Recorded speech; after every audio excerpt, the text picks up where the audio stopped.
गुजरात में फिर चला मोदी का जादू।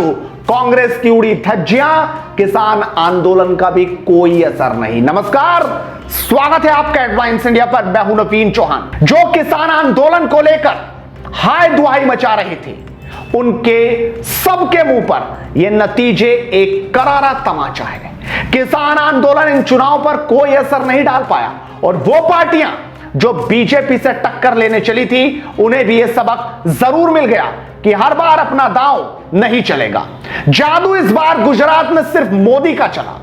गौर करने वाली बात यह है कि गुजरात में अगले साल विधानसभा चुनाव होने हैं। उससे पहले निकाय चुनाव के नतीजे काफी कुछ तस्वीर साफ कर रहे हैं। कांग्रेस और आप बीजेपी के मजबूत गढ़ गुजरात में चुनौती देने चले थे, लेकिन वो फेल हो गए, बुरी तरीके से फेल।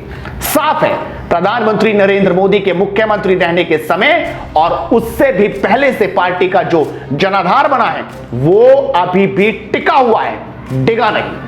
बीजेपी के लोग तो इसे मोदी का जादू कह रहे हैं। बीजेपी ने जिन 6 नगर निगमों में चुनाव जीते हैं, उन पर अपनी पकड़ बरकरार रखी है। अहमदाबाद, सूरत, भावनगर, जामनगर, राजकोट और वडोदरा में उसका मेयर तय है। इस चुनाव से सबको बड़ा झटका लगा है और कांग्रेस तो पूरी तरह से तितर बितर हो गई। आपको बता दें कि चुनाव के नतीजों से एक बात पत्थर की लकीर है कि गुजरात बीजेपी का गढ़ है और फिलहाल इस गढ़ में सेंध लगाने वाला दूर दूर तक कोई नहीं दिख रहा है। आपको बता दें कि राकेश टिकैत ने खूब हल्ला मचाया। वो देश के भ्रमण में है, किसानों को एकजुट करने की बात कर रहे हैं, लेकिन लोग सवाल उठा रहे हैं कि आप चुनाव में दूसरी पार्टियों को फायदा पहुंचा रहे। उन्होंने 48 घंटे पहले गुजरात की बात की थी।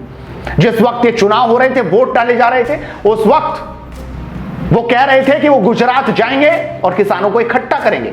लेकिन 48 घंटे बाद ही उनके सारे सपनों में पानी फिरता नजर आ रहा है, क्योंकि गुजरात में जबरदस्त जीत हुई है। सबसे पहले आप देखिए राकेश टिकैत ने क्या कहा था। नहीं, बिल्कुल गुजरात स्वाधीन देश तो दुनिया आजाद करो, हम गांधी के गुजरात को आजाद करो। तो आपने सुना आखिरकार राकेश टिकैत ने क्या कहा। उन्होंने गुजरात की बात की थी, लेकिन 48 घंटे में ही क्या तस्वीर आपके सामने आई। हालांकि ये चुनाव स्थानीय मुद्दे पर हैं, लेकिन पीएम नरेंद्र मोदी और केंद्रीय गृह मंत्री अमित शाह के गृह राज्य की वजह से हर चुनाव पर सबकी नजर रहती है। नतीजों से साफ है कि गुजरात में बीजेपी का तिलिस्म तोड़ पाना फिलहाल किसी विपक्षी दल के बूते की बात नहीं है। अहमदाबाद में हार्दिक ने पूरी ताकत झोंकी, तमाम वार्डों में रैलियां भी की। इसके बावजूद यहां कांग्रेस को जबरदस्त शिकस्त मिली। सूरत जैसे पाटीदार समुदाय के गढ़ में भी कांग्रेस को बड़ा झटका लगा है। यहां भी बीजेपी ने कांग्रेस को बहुत पीछे छोड़ दिया है। इस चुनाव के नतीजे एक और संदेश दे रहे हैं। अरविंद केजरीवाल की आम आदमी पार्टी ने हालांकि कुछ सीटें जरूर ली, लेकिन उसमें भी नुकसान सिर्फ कांग्रेस का किया है। सूरत में उन्होंने कुछ अच्छा प्रदर्शन जरूर किया है। रुझानों और नतीजों के अपडेट पर नजर डालें तो यहां फिलहाल कांग्रेस से मुख्य विपक्षी पार्टी का दर्जा आम आदमी पार्टी ने जरूर छीन लिया है। यहां की 79 सीटों के रुझान में से बीजेपी के बाद केजरीवाल की पार्टी दूसरे नंबर पर रही है। उसके उम्मीदवार 13 सीटों पर आगे रहे।